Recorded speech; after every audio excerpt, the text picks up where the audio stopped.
بسم اللہ الرحمن الرحیم۔ حضور اقدس صلی اللہ علیہ وسلم کا ارشاد ہے کہ بوڑھے آدمی کا دل ہمیشہ دو چیزوں میں جوان رہتا ہے،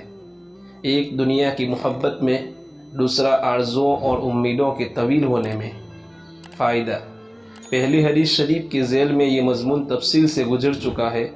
کہ اصل دنیا جس کی بڑائی قرآن پاک اور احادیث وغیرہ میں بہت کثرت سے آئی ہے وہ مال کی محبت ہے۔ اس حدیث شریف میں حضور اقدس صلی اللہ علیہ وسلم نے اسی سلسلے کی ایک خاص چیز پر تنبیہ فرمائی ہے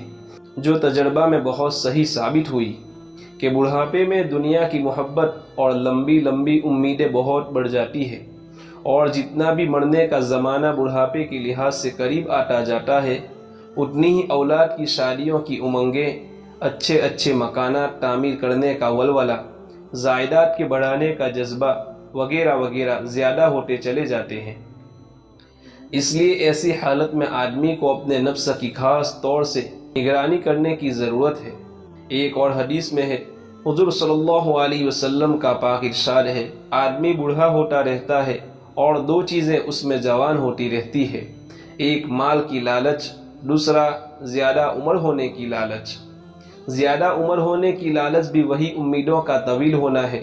کہ وہ مرنے کے قریب ہوتا جا رہا ہے، لیکن مرنے کی تیاری کے بجائے دنیا میں ہمیشہ رہنے کی تیاری میں مشغول رہتا ہے۔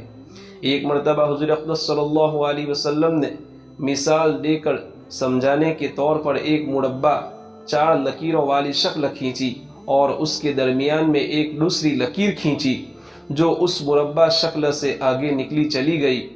پھر اس مربع شکل کے اندر چھوٹی چھوٹی لکیریں بنائی جس کی صورت علماء نے مختلف لکھی ہے، من جملہ ان کی یہ صورت واضح ہے۔ پھر حضور اقدس صلی اللہ علیہ وسلم نے فرمایا، یہ درمیانی لکیر تو آدمی ہے، اور جو لکیر مربع اس کی چاروں طرف سے گر رہی ہے وہ اس کی موت ہے کہ آدمی اس سے نکل ہی نہیں سکتا، اور جو لکیر باہر نکل رہی ہے وہ اس کی امیدیں ہیں، اپنی زندگی سے بھی آگے کی لگائے بیٹھا ہے، اور یہ چھوٹی چھوٹی لکیریں جو اس کے دونوں طرف ہے وہ اس کی بیماریاں، حوادث وغیرہ وغیرہ ہیں جو اس کی طرف متوجہ ہیں۔ ہر ایک چھوٹی لکیر ایک آفت ہے، اگر ایک سے بچ جائے تو دوسری مسلط ہے، اور موت کے اندر تو گرا ہوا ہے کہ وہ تو چاروں طرف سے اس کو گھیرے ہوئے ہیں، لیکن امید کی لکیر موت سے بھی آگے نکلی ہوئی ہے۔ ایک اور حدیث میں حضور صلی اللہ علیہ وسلم نے اپنے سر مبارک کے پچھلے حصے پر اپنا دست مبارک رکھ کر فرمایا، یہ تو آدمی کی موت ہے جو اس کے سر پر ہر وقت سوار ہے، اور دوسرا ہاتھ دور تک پھیلا کر ارشاد فرمایا، یہ دور تک اس کی امیدیں جا رہی ہے۔ ایک حدیث میں حضور صلی اللہ علیہ وسلم کا پاک ارشاد ہے،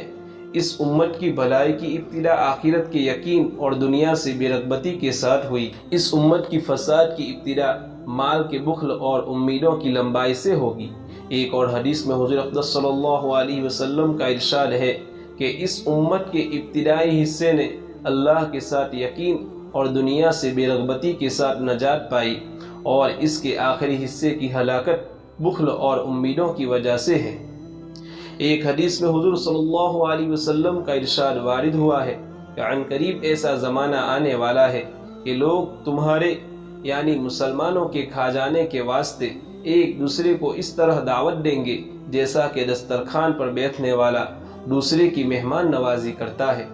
کہ ہر قوم دوسروں کو اس کی ترغیب اور دعوت دے گی کہ ان مسلمانوں کو کسی طرح پہلے ہلاک کر دو۔ صحابہ رضی اللہ تعالیٰ عنہم نے عرض کیا، یا رسول اللہ، کیا اس وقت ہماری تعداد بہت ہی کم ہوگی جس کی وجہ سے کافروں کے یہ حوصلے ہوں گے؟ حضور صلی اللہ علیہ وسلم نے فرمایا، نہیں، تمہاری تعداد اس زمانے میں بہت زیادہ ہوگی، لیکن تم لوگ اس زمانے میں سیلاب کے زاغ کی طرح سے بالکل بے جان ہوں گے، اور تمہارے دشمنوں کے دل سے تمہارا خوف جاتا رہے گا، اور تمہارے اپنے دلوں میں وہن پیدا ہو جائے گی۔ صحابہ رضی اللہ عنہم نے عرض کیا، یا رسول اللہ، وہن کیا چیز ہے؟ حضور صلی اللہ علیہ وسلم نے ارشاد فرمایا، دنیا کی محبت اور موت سے ڈرنا۔